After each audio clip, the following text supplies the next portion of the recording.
что-то как, а? Ну что, собака-то? До новых встреч. Я думаю, еще свидимся.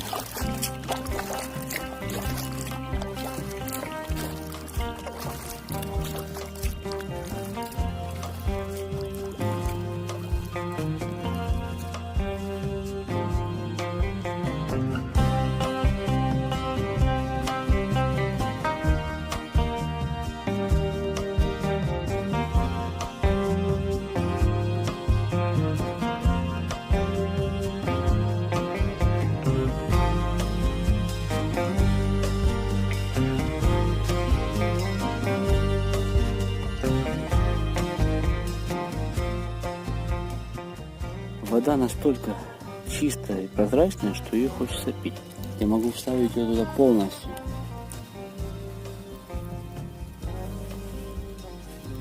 А весло все еще видно. Представляете? 1,5 метра.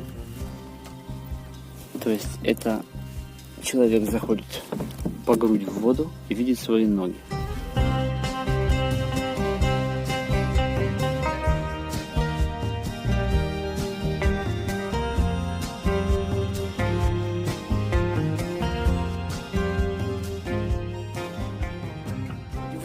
Здесь принято приветствоваться.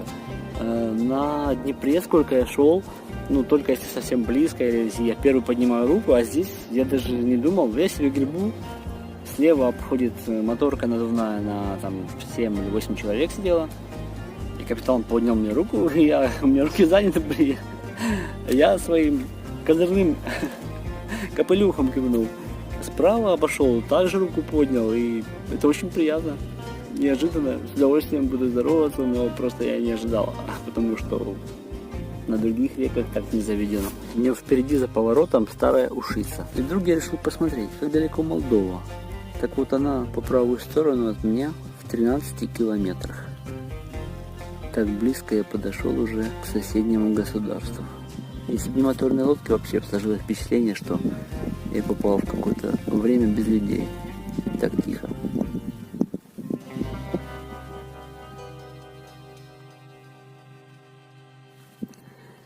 Сложно описать словами, что я сейчас чувствую, но я попробую. Вот глядя на эти две горы, левый и правый берег высокий, такая какая-то легкость, свежесть чувствуется. Может быть из-за того, что встречный легкий ветер, очень чистый воздух, очень красивое место. Нельзя сказать, что какое-то особенное, там скалы особенно нет, но вот именно здесь, перед старой Ушицей, как-то очень так светло и чисто и красиво. Такое, знаете, как славное место, вот одним таким словом, славное. Так это про это место. Чего только на реке не увидишь. Эта рыба еще живая. Но брюхо ей уже вспороли. Ее поймала чайка. Но когда я начал фотографировать, она испугалась и улетела. Не знаю, что это за рыба, плотва, может, какая-то.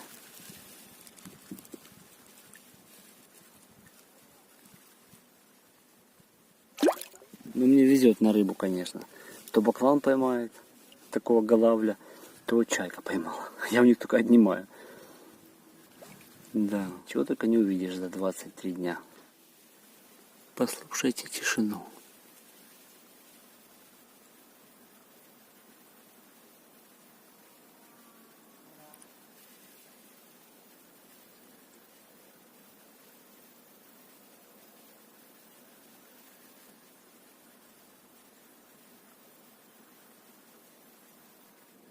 Возле села Кулешовка по правую сторону места такие типа рыбацкие, пляж, люди отдыхают вдоль всего берега.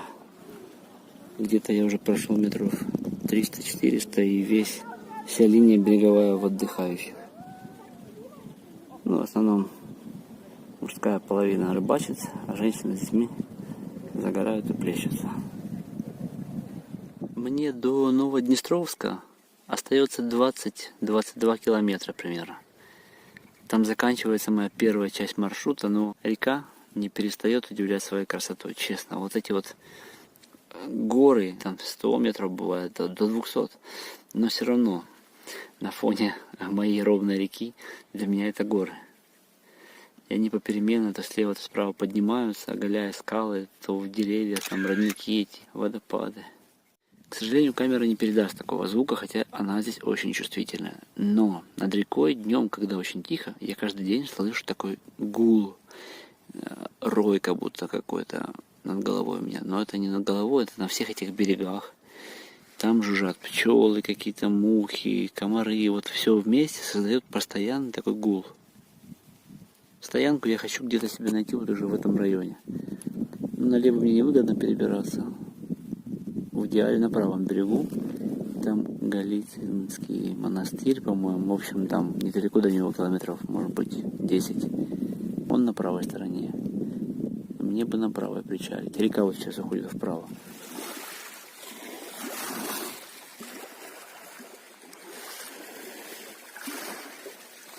На часах 18:20 принимаю решение бить лагерь здесь. Сейчас я эти камни все поравняю, сделаю себе площадку от сих до сих. Вот такой 2 на 3 метра под палатку.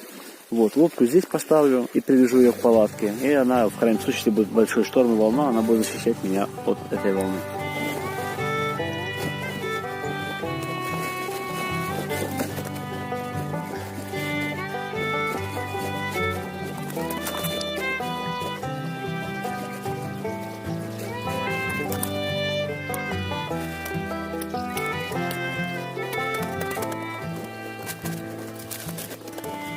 Ну вот так примерно это дело выглядит.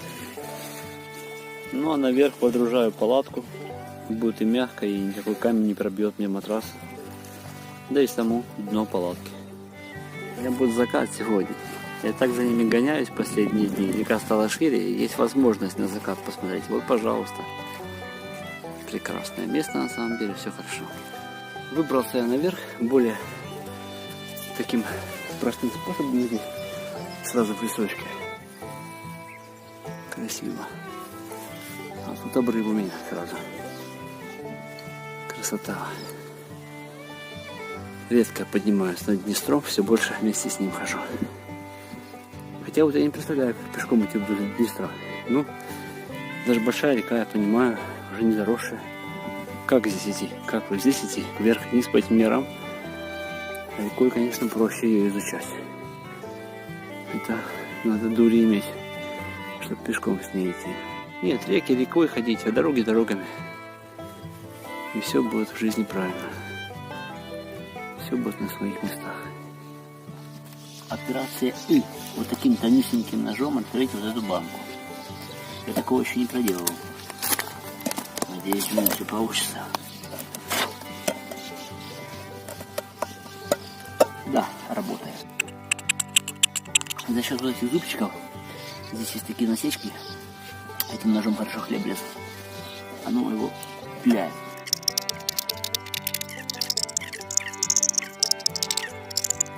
О, ура! Открыла. У меня будет полноценный борщ. Я бы так это съел. В томате. У меня будет настоящий вкуснющий борщ.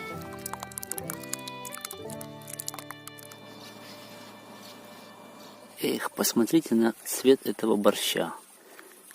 Обалдеть. У меня, по-моему, дома такой не получается, чем в походе.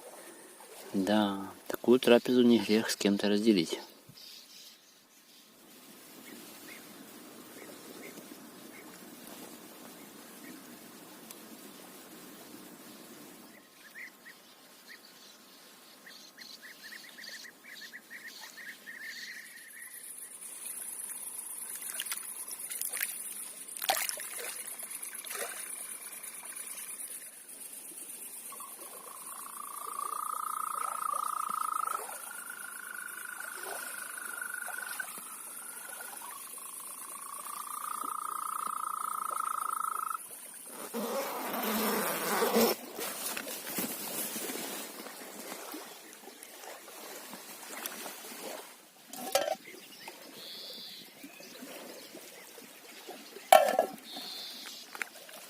У меня здесь прямо на кухне цветы растут на камнях.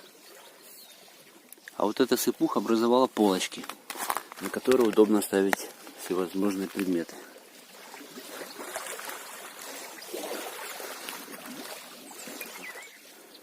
полотенце сохнет. Стрижи летают. Эта птица самая быстрая, разгоняется до 170 км в час в свободном полете. Такие у нее кратковременные рывки есть. Вот, а еще на землю никогда не садится, с земли ей тяжело взлететь. Вроде бы так она обычно на уклонах таких цепляется и взлетает уже с какой-то такой возвышенности. Так что если увидели эту птицу на земле, она не заболела, ее просто нужно куда-то посадить, она сама туда отпрыгнет и полетит. Наслоение камней, они похожи мне, знаете, на что? На опухшую церковную книгу. Опухшую от мудрости, от старости или от влаги.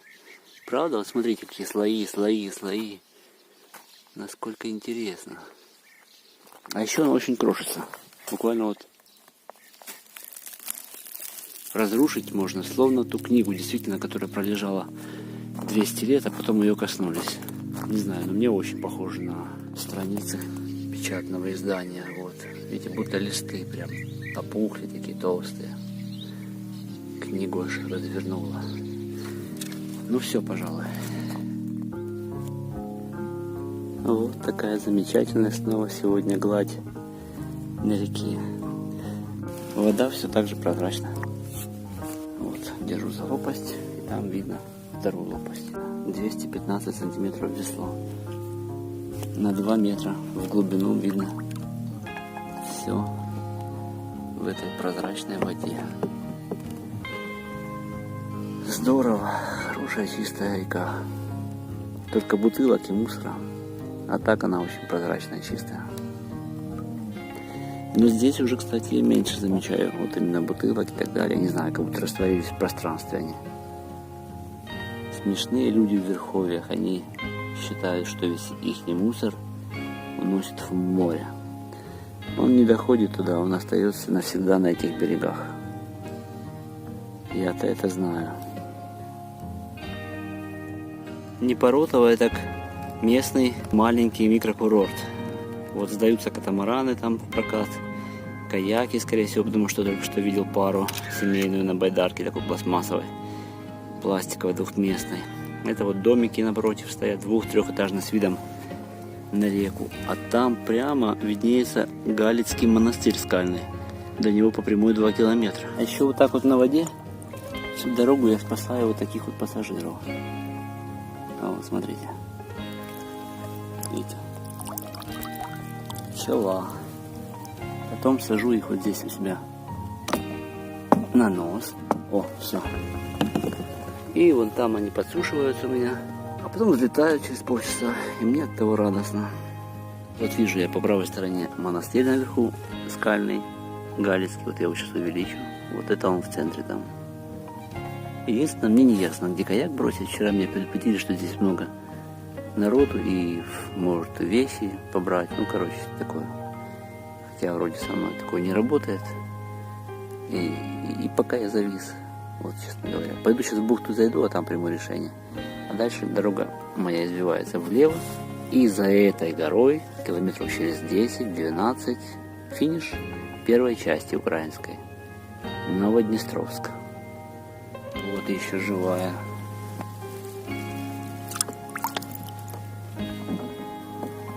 Опа, полетела. Хорошо. Смотрите, видите, что делается? Вон там. Вот еще. Вот они, потенциальные утопленники. Нас спасал, да насадил их у себя сверху на лодку. Сейчас придут в себя и будут взлетать по одному.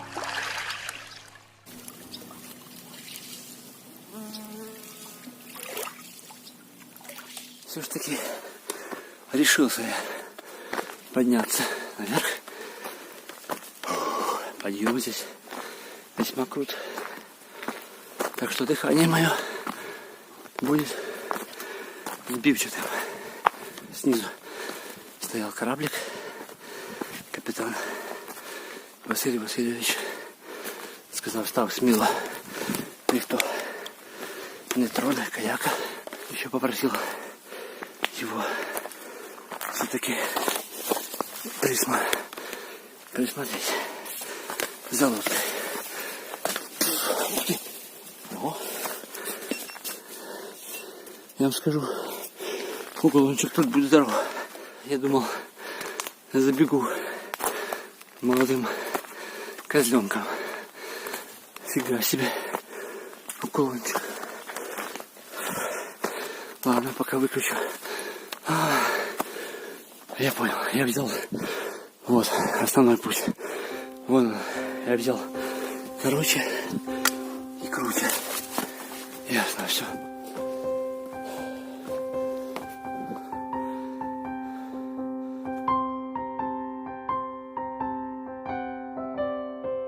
Вот я поднялся на самый верх.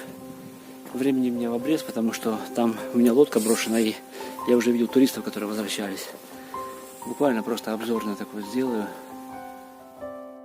Скальный Галицкий Свято-Николаевский мужской монастырь, который в народе зовут Галица, находится на правом берегу Большого Днестровского каньона на высоте 120 метров над рекой.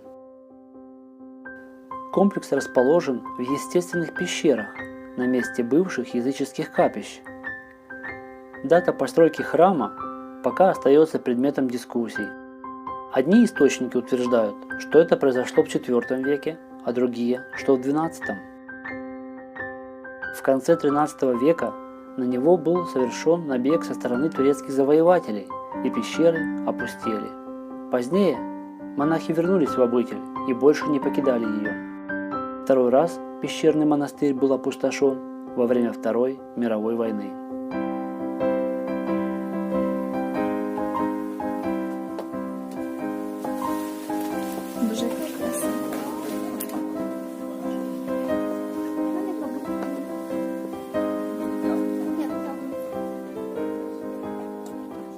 Сейчас кельи монастыря восстановлены.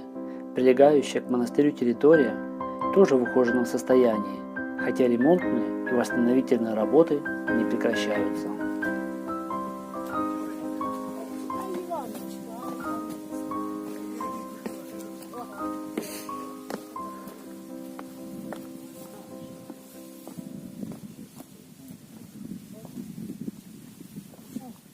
Там как раз свадьба, венчание. И не стал заходить в помещение, в храм. А вот, кстати, и купель.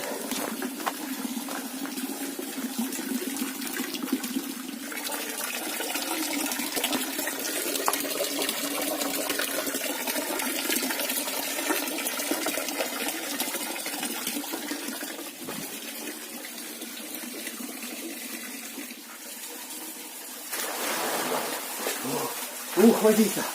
Ах, как с колодца!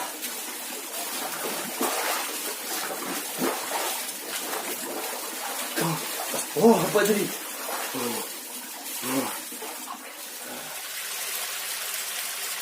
Каяк стоит, все в порядке.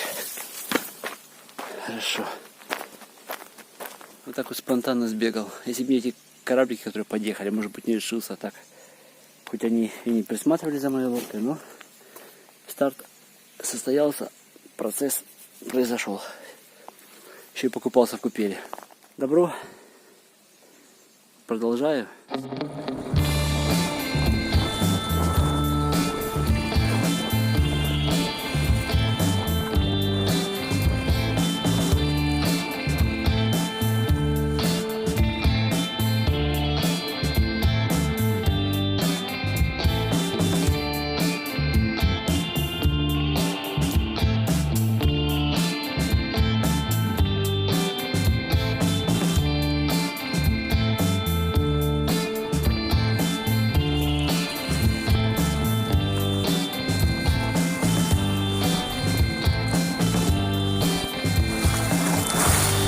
Ядрить колотить.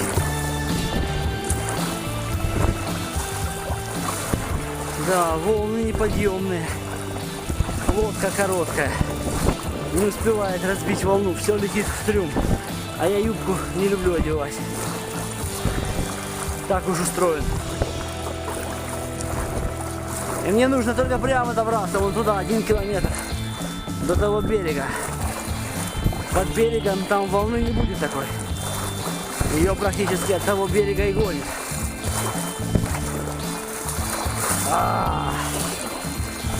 Ё-моё. Уже штаны мокрые полностью.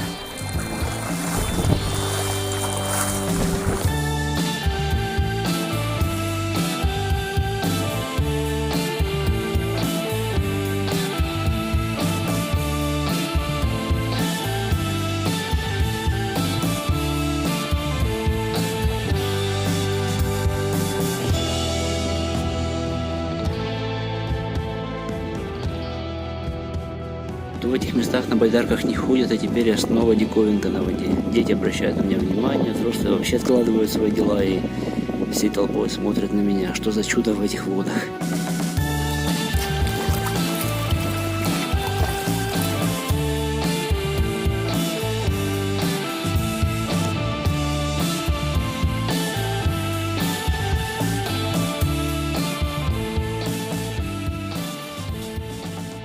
И вот на горизонте показалась плотина. Это Днестровская ГЭС. Здесь меня ждал Анатолий Васильевич Зеленый, глава села Васильевка.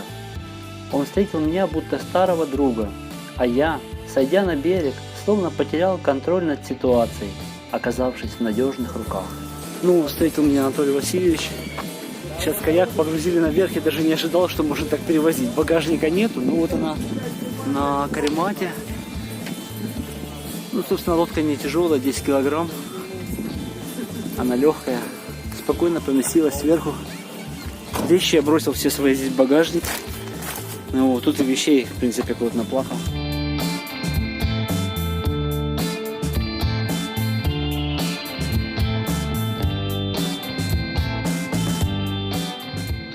Закрепив надежно байдарку на крыше, мы проехали по окрестностям, рассматривая местные энергообразующие предприятия. Нахожусь сейчас возле ГЭС, и зеркало воды, насколько я понял, перепад больше 50 метров. То есть она Днепровскую ГЭС на Запорожье обошла, выходит, там 50 метров. Вот здесь видно гладь воды, и дальше она просто исчезает, воду не видно.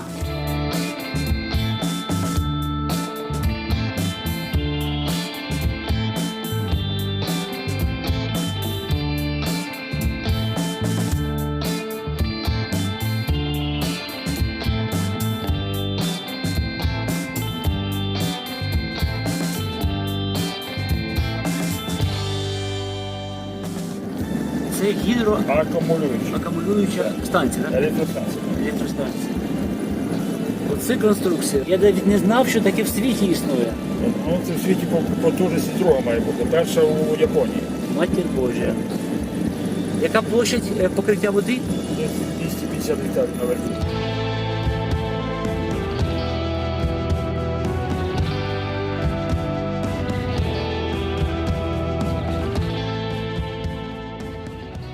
Позже вечером мы еще долго общались в кафе, рассказывая друг другу невероятные истории из походов и жизни, а на утро следующего дня, оставив байдарку у Анатолия Васильевича, я отправился через всю страну домой за паспортом и разрешением на сплав по территории Молдовы.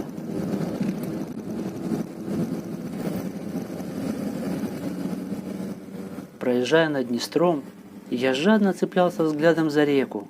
Было чувство, что расстаюсь с лучшим другом. В голове звучал лишь один вопрос: вернусь ли, продолжу ли?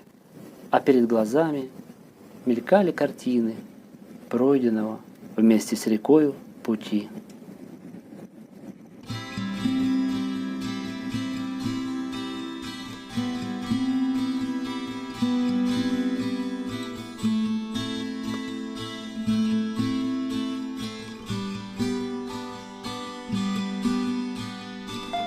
Там за горой находится исток реки Днестр.